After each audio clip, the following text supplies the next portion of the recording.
Assalamualaikum warahmatullahi wabarakatuh.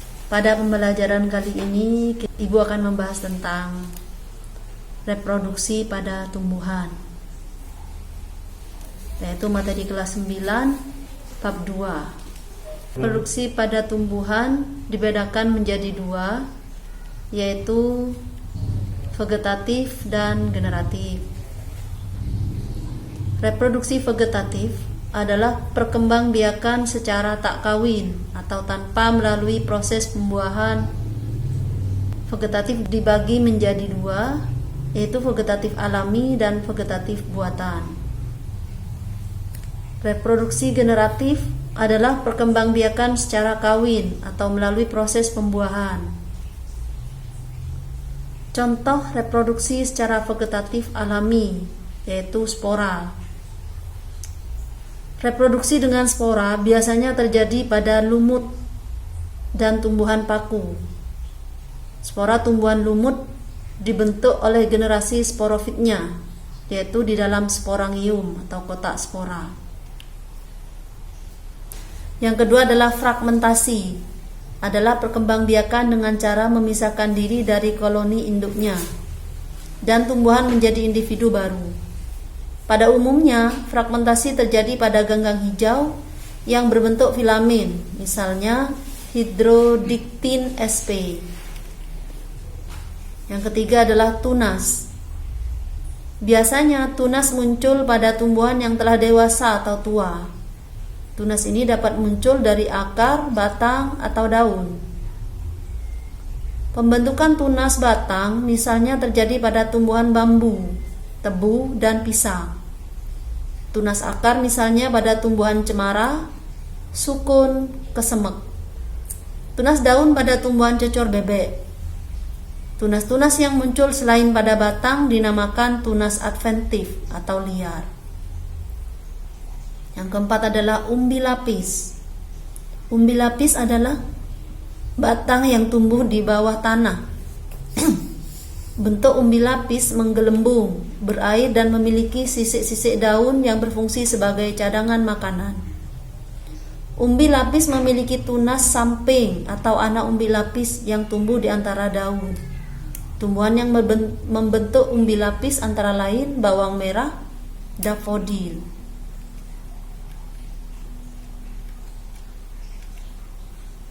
Yang kelima adalah umbi batang. Umbi batang adalah batang yang menggelembung di bawah tanah. Umbi batang berisi cadangan makanan. Umbi batang terdapat antara lain pada kentang. Yang keenam adalah rizom. Rizom adalah batang yang tebal dan tumbuh di bawah tanah. Pada rizom terdapat tunas, sisik-sisik daun, dan antar ruas. Rizom terdapat pada tumbuhan Singiberaceae atau tanaman toga, bambu, dahlia, dan beberapa jenis rumput. Yang ketujuh adalah stolon atau geragih. Stolon sering kita lihat pada rumput-rumput liar. Stolon merupakan batang yang menjalar di permukaan atau di bawah tanah. Stolon yang menjulur di atas tanah misalnya pegagan, Centella asiatic, dan stroberi, Fragaria vesca. Sedangkan yang menjalar di bawah tanah misalnya rumput teki, Cyperus ratundus. Kemudian reproduksi vegetatif secara buatan. Contohnya yang pertama pada stek. Stek adalah cara perkembangbiakan dengan menggunakan potongan-potongan batang atau cabang, terutama pada daerah yang berbuku-buku. Misalnya tanaman Hibiscus tiliaceus atau waru dan Saccharum officinarum tebu. Kemudian yang kedua adalah cangkok. Cangkok adalah cara perkembangbiakan dengan membuang sebagian kulit dan kambium secara melingkar pada cabang batang, lalu ditutup dengan tanah yang kemudian dibungkus dengan pembalut atau sabut atau plastik. Setelah akar tumbuh, batang dipotong kemudian ditanam.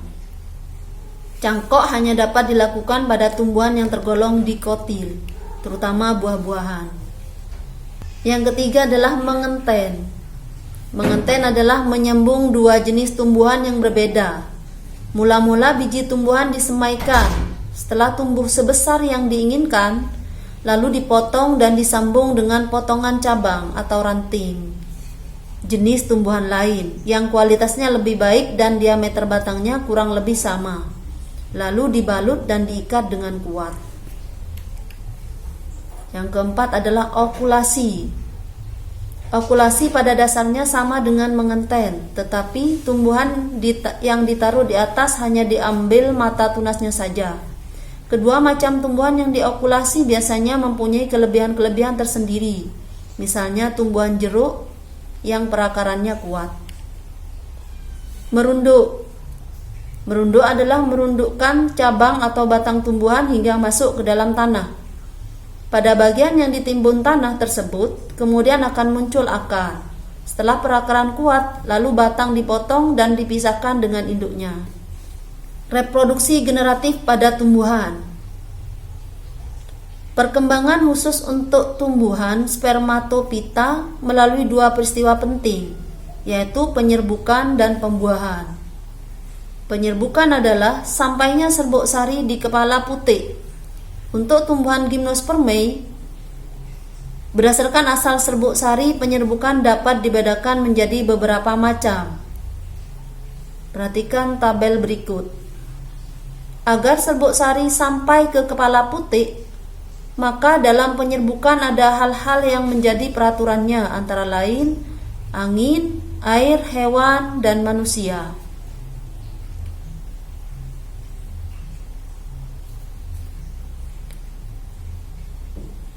Penyerbukan yang dilakukan oleh angin atau anemogami.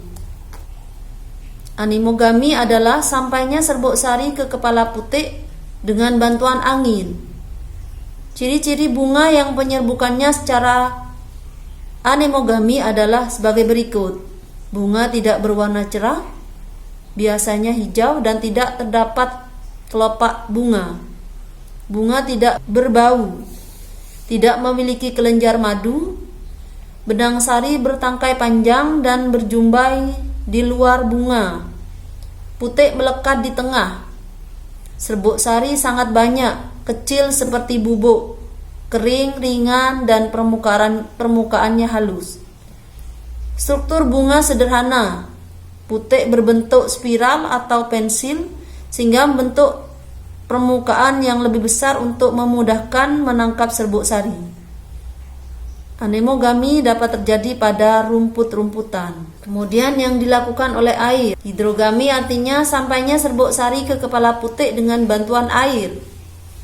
Hidrogami lazim terjadi pada tumbuhan air, misalnya hidrilla, enceng gondok, dan teratai. Entomogami. Entomogami adalah penyerbukan dengan perantara serangga. Entomogami biasanya terjadi pada tumbuhan yang menghasilkan madu dan serbuk sari. Contoh hewannya antara lain kupu-kupu, lalat, kumbang, dan lebah. Saat mengisap madu, tubuh serangga tertempel serbuk sari. Dan jika serangga beralih ke bunga lain atau menyentuh kepala putik tersebut, sehingga terjadilah penyerbukan. Kemudian ornitogami. Ornitogami adalah penyerbukan dengan bantuan burung. Bunga yang dipolinasi oleh burung biasanya mengandung madu dan air, serta berwarna merah atau mengandung unsur warna merah karena burung peka terhadap warna ini. Selain itu, bentuk bunga yang diserbuki burung biasanya khusus. Contohnya, bunga yang diserbuki oleh burung kolibri memiliki tabung nektar yang panjang dan sempit. Burung kolibri menjilat madu dengan lidahnya yang tipis dan panjang. Kemudian kriptorogami. Kriptorogami adalah penyerbukan dengan bantuan kelelawar. Bunga yang dipolinasi oleh kelelawar biasanya mekar di malam hari, berukuran besar, berwarna cerah, dan letaknya tidak tersembunyi. Kemudian malakogami adalah penyerbukan yang terjadi dengan bantuan siput. Malakogami terjadi pada tumbuhan yang sering dikunjungi siput. Antropogami. Antropogami adalah penyerbukan yang sengaja dilakukan oleh manusia. Misalnya penyerbukan pada bunga tumbuhan vanili dan beberapa jenis anggrek serta salak.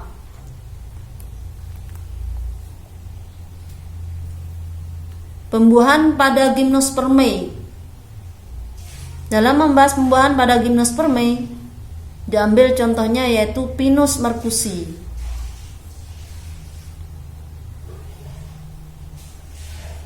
Pembuahan pada Angiospermae. Organ reproduksi Angiospermae adalah bunga. Bunga terdiri atas kelopak atau calyx, mahkota, corolla, benang sari, stamen, dan putik pistillum. Yang berfungsi sebagai alat kelamin betina adalah putik.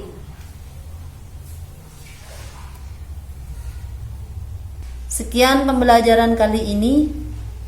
Kita akan bertemu di video berikutnya. Terima kasih. Assalamualaikum warahmatullahi wabarakatuh.